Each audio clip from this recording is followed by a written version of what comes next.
"We need fresh blood and lower salaries," Allison said, her voice cutting through the morning air like a blade. "You're too senior for our budget. Pack up today." I sat there in the sterile conference room at Eastridge Medical Logistics, watching my new manager deliver what felt like a death sentence to my career. The fluorescent lights buzzed overhead, casting harsh shadows across her perfectly manicured nails as she tapped them against the mahogany table. 22 years of dedication, of late nights and weekend emergencies, of being the person everyone called when things went wrong, reduced to a budget line item. My name is Teresa Dalton, and at 59 years old, I had just been told I was too expensive to keep around. The irony wasn't lost on me.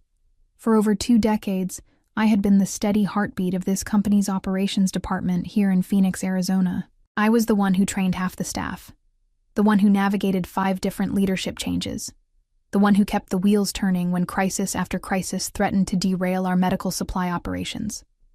But Allison Brandt, fresh out of her MBA program with her crisp blazers and color-coded spreadsheets, saw me as nothing more than an outdated expense.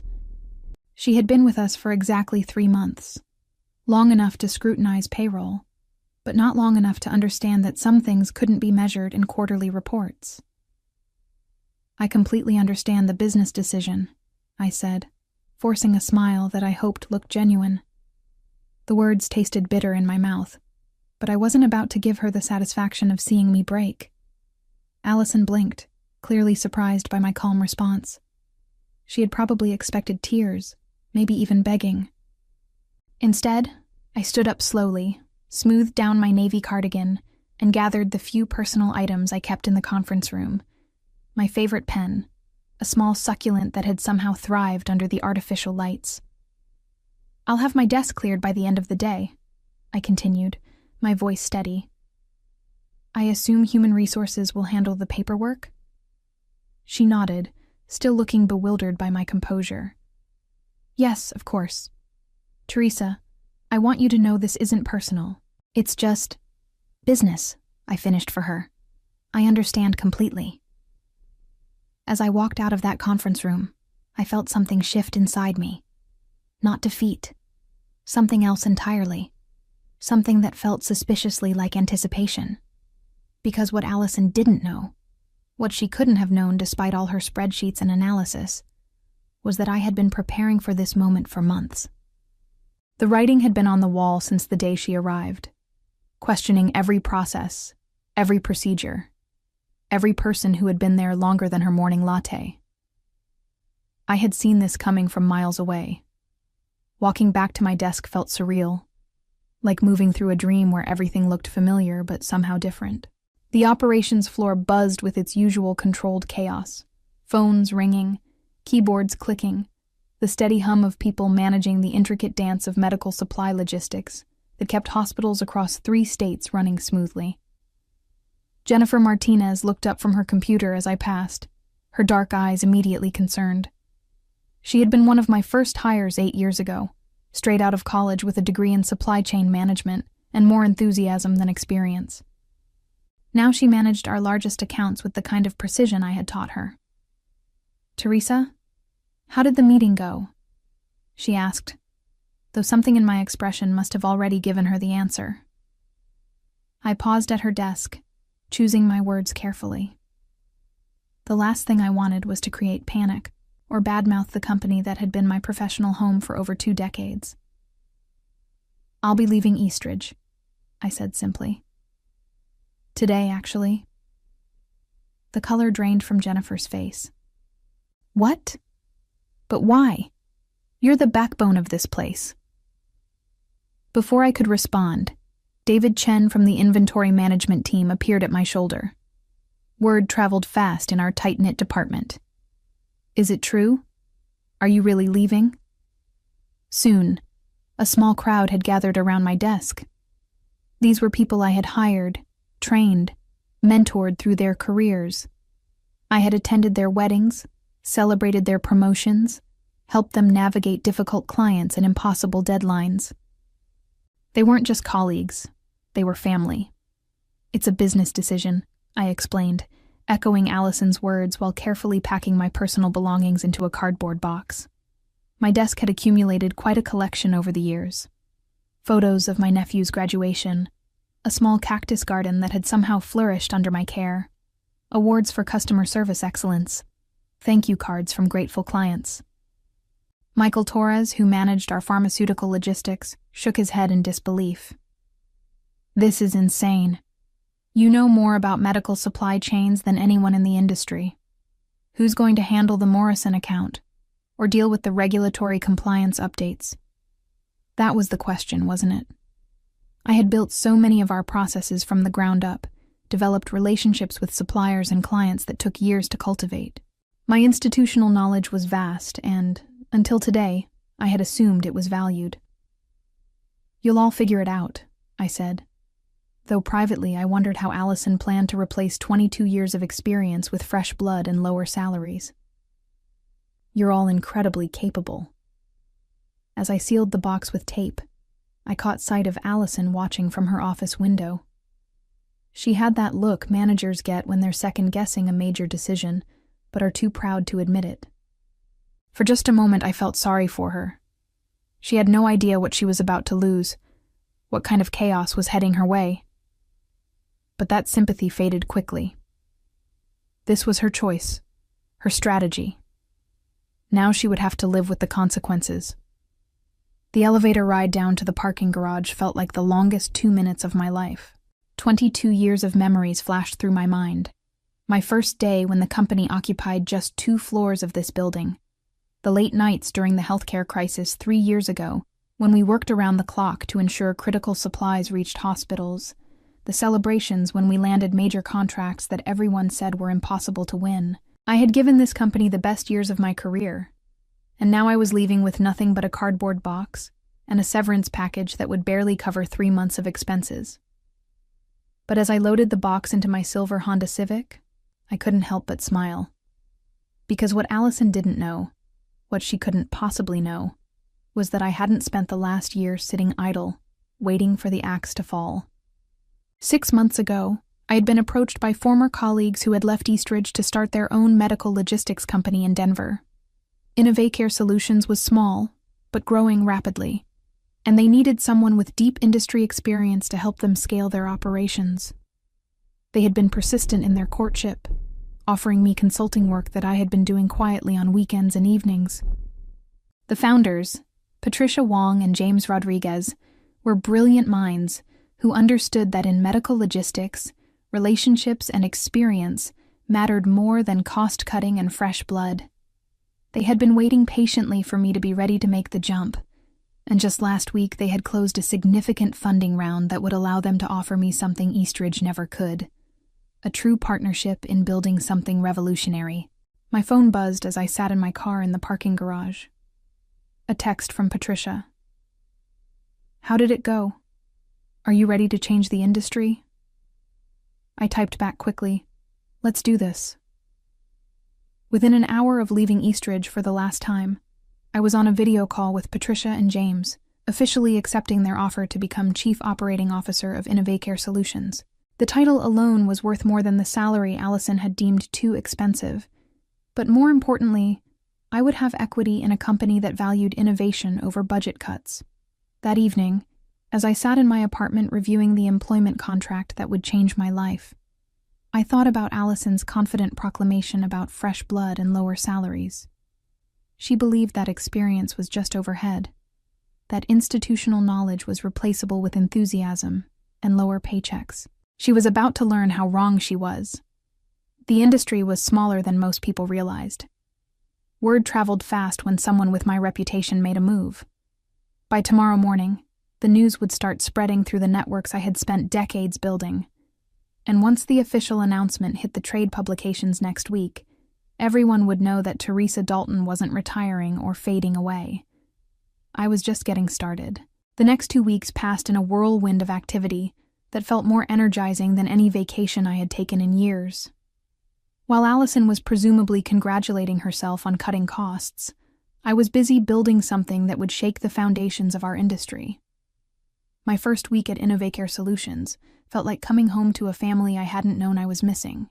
The Denver headquarters buzzed with the kind of energy that only exists in companies where every person believes they're changing the world. Patricia and James had assembled a team of brilliant minds who were tired of the bureaucracy and stagnation that plagued larger firms.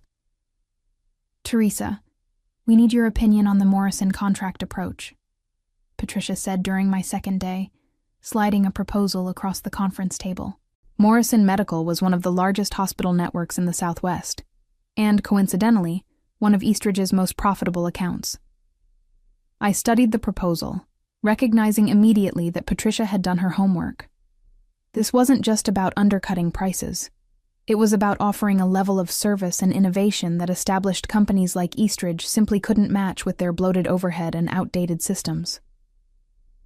"This is good," I said, making notes in the margins. "But Morrison's purchasing manager, Helen Foster, values personal relationships above everything else. I've worked with her for 12 years. She's been frustrated with Eastridge's slow response times lately."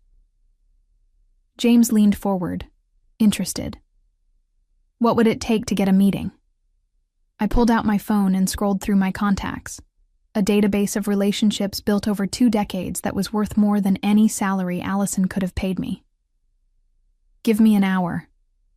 By the end of that hour, I had secured a meeting with Helen for the following week. Not only that, but 2 other major accounts had agreed to preliminary discussions after hearing I had joined InnovaCare. Word was already spreading through the industry network that something interesting was happening in Denver. Meanwhile, back in Phoenix, things weren't going quite as smoothly as Allison had anticipated. Jennifer had called me 3 times with questions about processes that weren't documented anywhere but in my head. The pharmaceutical compliance audit that I usually handled was approaching, and nobody seemed to know where to start. "Teresa, I hate to bother you," Jennifer said during our latest call, "but the FDA inspector is coming next week, and Allison is asking about the Henderson Protocol. I've never heard of it." The Henderson Protocol was something I had developed 5 years ago after a near disaster with temperature-sensitive medications.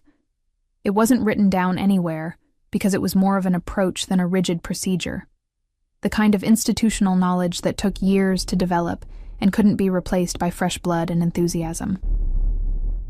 "It's not in any manual," I explained patiently. "It's about reading the inspector's priorities and adjusting your presentation accordingly. Tell Allison she might want to postpone the audit until she has a better handle on compliance procedures." What I didn't mention was that postponing an FDA audit was incredibly difficult and made companies look incompetent. But that wasn't my problem anymore. The irony of these calls wasn't lost on me. Allison had eliminated my position to save money, but now she was essentially getting free consulting from me because I cared too much about the people I had left behind to let them fail. That consideration was about to end. On Friday afternoon, exactly 2 weeks after my departure, I received a call that would change everything. Helen Foster from Morrison Medical was on the line, and she sounded frustrated. "Teresa, I'm glad I caught you," she said. "We've been having some serious issues with our Eastridge account. Response times are terrible, and their new manager seems to have no idea how our operation works. I heard through the grapevine that you've moved to a different company. Are you taking new clients?" I looked across the InnovaCare office, where Patricia was presenting our newest service innovations to a team of eager analysts. The future was happening right here, right now. "Helen," I said, "I think we should definitely meet." The Morrison Medical meeting exceeded even my most optimistic expectations. Helen Foster sat across from Patricia, James, and me in their corporate conference room, reviewing our service proposal with the kind of attention that made it clear this wasn't just a courtesy meeting. "This is exactly what we've been looking for," Helen said, tapping the section about real-time inventory tracking. "Eastridge promised us this capability 3 years ago, but they never delivered. How quickly could you implement?" Patricia exchanged a glance with me before answering. "With Teresa leading the implementation, we could have the basic system running within 60 days, full optimization within 90. Helen's eyes lit up. "That's impressive. What about regulatory compliance? That's been our biggest headache lately." This was where my decades of experience became truly valuable. Helen, you know I've been handling Morrison's compliance needs for over 8 years. I know every detail of your operation, every potential pain point. We're not just offering compliance management. We're offering peace of mind.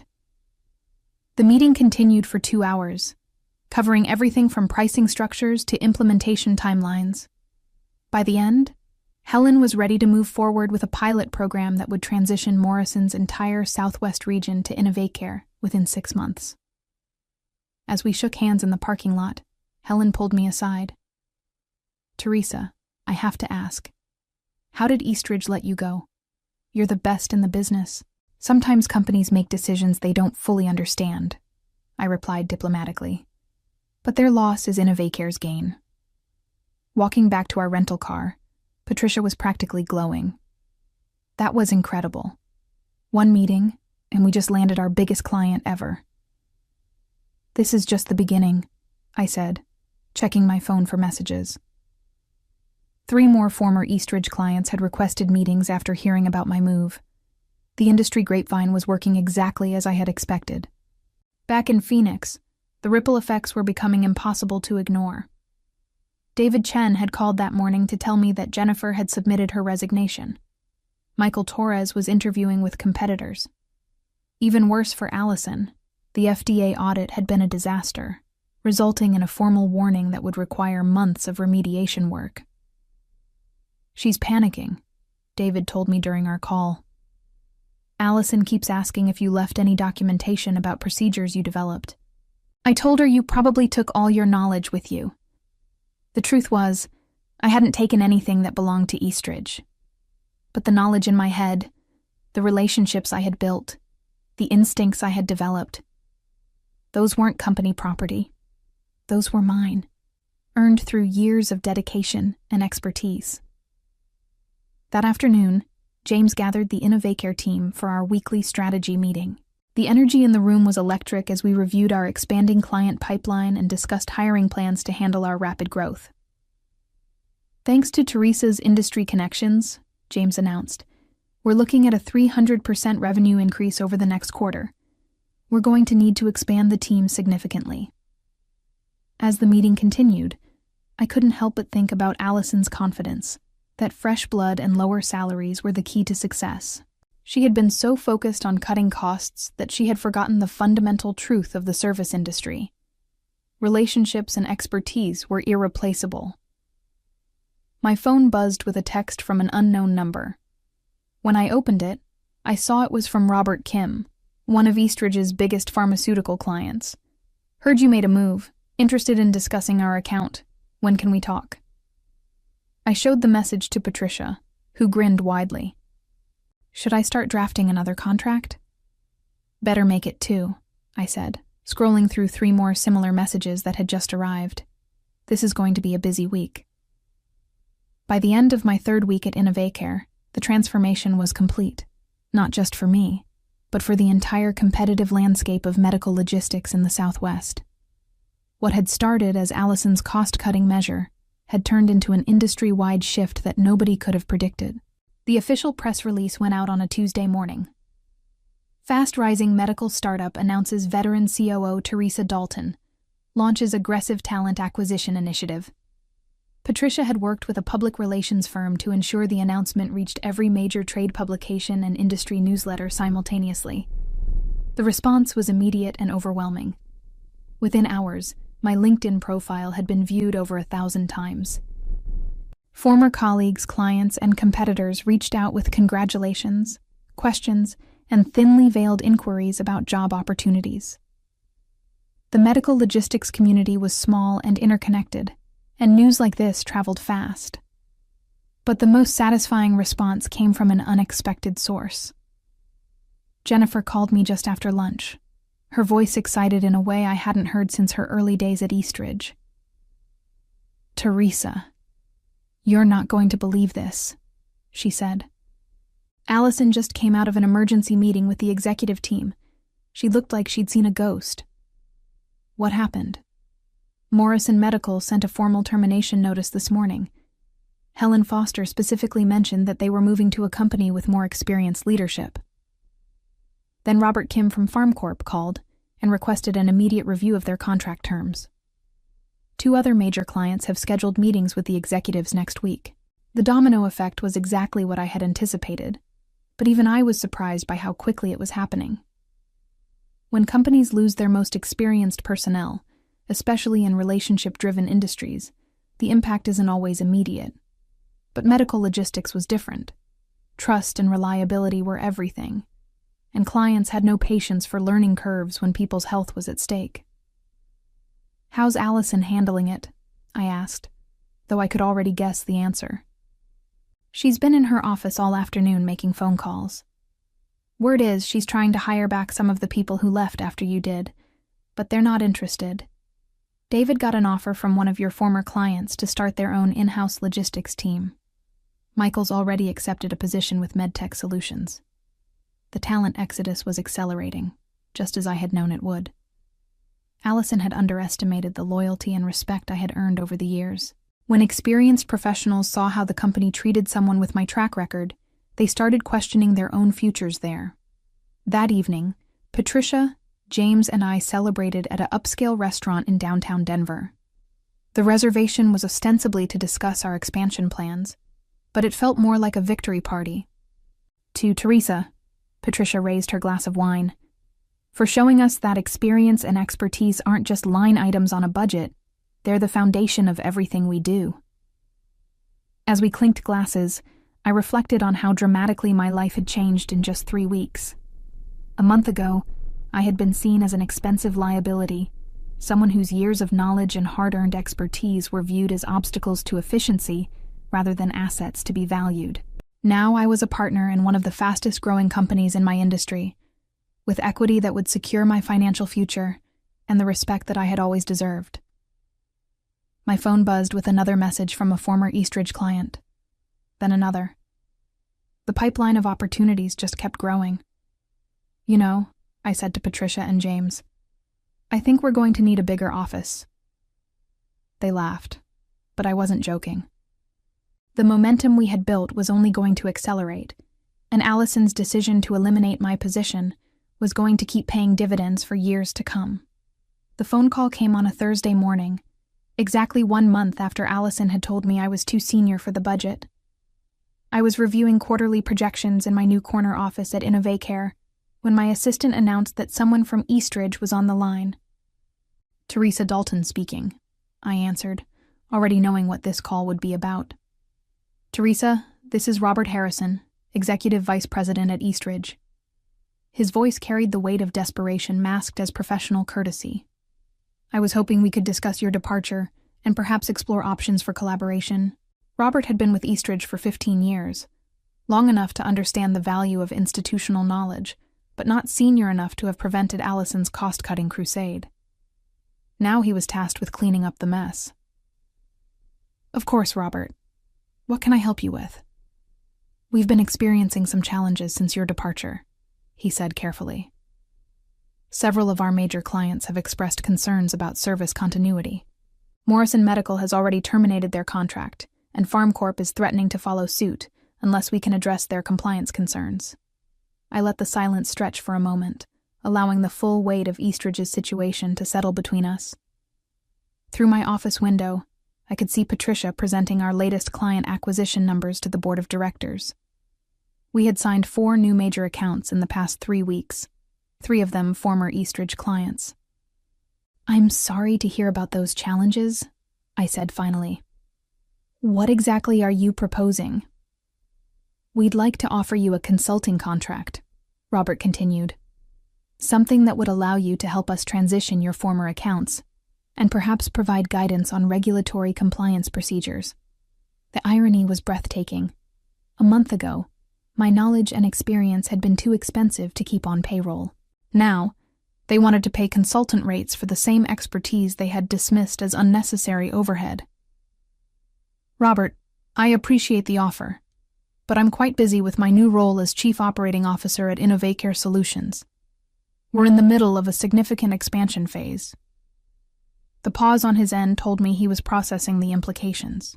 My title at InnovaCare was higher than anything I had ever held at Eastridge, and consultant rates for someone at my level would cost them far more than my original salary had. Would you consider a part-time arrangement? He asked. We could work around your schedule? I'm afraid that's not possible, I replied. However, I wish you the best in finding solutions to your challenges. After hanging up, I couldn't help but smile. The desperation in Robert's voice had been unmistakable. 2 days later, the final blow landed with surgical precision. Patricia knocked on my office door with a grin that could have powered the entire building. Teresa, you need to see this, she said, placing a printed email on my desk. The message was from Helen Foster at Morrison Medical, but it wasn't addressed to me. It was addressed to our entire industry network, copied to dozens of medical logistics professionals, suppliers, and decision-makers across the Southwest. To whom it may concern, the email began. Morrison Medical would like to formally recommend InnovaCare Solutions and Chief Operating Officer Teresa Dalton for any organization seeking exceptional medical logistics services. After years of declining service quality and unresponsive management from our previous provider, InnovaCare has restored our confidence in third-party logistics partnerships. 19. The email went on to detail specific improvements in response times, compliance management, and cost efficiency that we had achieved in just 4 weeks of service. But the final paragraph was the most devastating part for Eastridge. We particularly want to highlight the difference that experienced leadership makes in this industry. When companies value fresh blood over proven expertise, they do a disservice to their clients and ultimately to patient care. We are grateful to have found a partner that understands the critical importance of knowledge, relationships, and reliability in medical logistics. The email had been sent to over 200 industry professionals, including several Eastridge clients who were now questioning their own service agreements. Within hours, my phone was ringing with calls from potential clients who had seen Helen's endorsement. By the end of the day, we had scheduled preliminary meetings with 6 new prospects, including 2 of Eastridge's largest remaining accounts. You realize what this means? Patricia asked, as we reviewed the latest inquiries. It means Allison's strategy of cutting costs by eliminating experience just cost them their reputation, I replied. The revenge was complete, and I hadn't had to lift a finger. The industry had done it for me. As I sat in my Denver office that evening, watching the sunset paint the Rocky Mountains in shades of gold and crimson, I reflected on the unexpected journey that had brought me here. Allison's decision to eliminate my position had felt like the end of something precious, but it had actually been the beginning of something extraordinary. Not just a new job, but a new understanding of my own worth, and the irreplaceable value of hard-earned expertise in a world obsessed with cost-cutting and quick fixes.